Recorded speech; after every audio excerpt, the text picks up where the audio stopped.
Dr. Hickenbottom over at the Animal Hospital of Roxbury. I'm here today to talk to you about dog spaying and neutering and see if I can get your questions answered. So go ahead.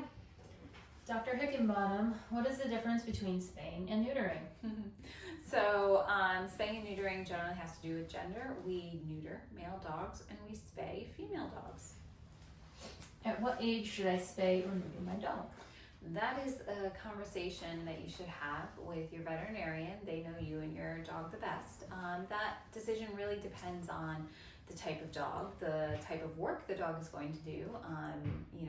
Some of our more athletic dogs are going to be doing agility or high intensity work. We may delay a little bit, but I would have to say for me, my personal preference is the average age is usually somewhere around 9 months. Are there health benefits to spaying and neutering your dog? Yeah, so there's been a lot of research into that, and so you both into that and into age of spaying.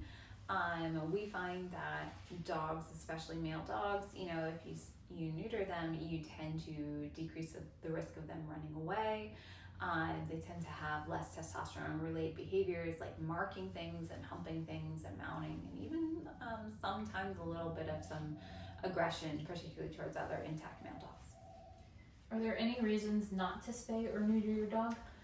Yeah, again, another discussion to have with your regular veterinarian, but there are some dogs where they have other underlying medical conditions that we don't think we can safely anesthetize them. Obviously, breeding dogs should not be spayed or neutered, at least until they're done breeding. Some show dogs are staying intact until their show days are over as well.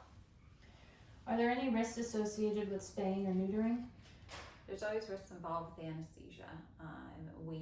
All of our animals are monitored by a technician, ECG, blood pressure, temperature during surgery to decrease the risk of complications, but there is always that possibility.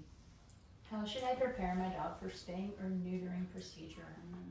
How do we prepare our dogs for surgery? We ask that you don't feed or give them water 9 p.m. the night before surgery. And then if you are using a surgical recovery suit or an e-collar, we ask that you get them used to that before their surgery. So it's one less thing that they have to stress out about after surgery.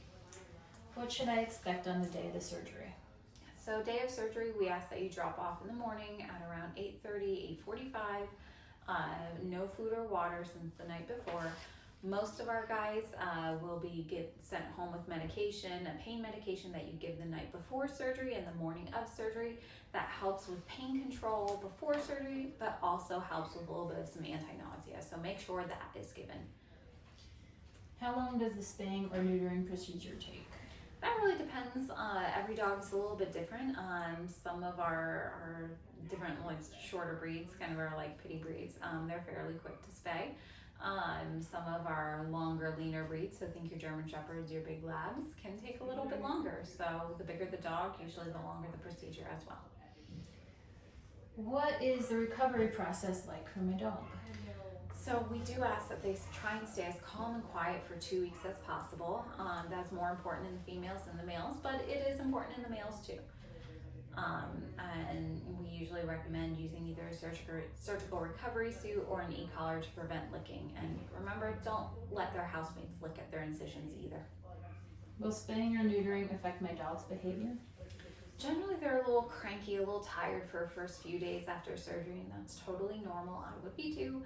But they usually do real well and go back to normal within a couple of days. Can my dog still go into heat after being spayed? Generally, no. The way we do our spays here is that we remove both the ovaries and the uterus itself, and so you don't see any more bleeding after they're spayed. Can a pregnant dog be spayed?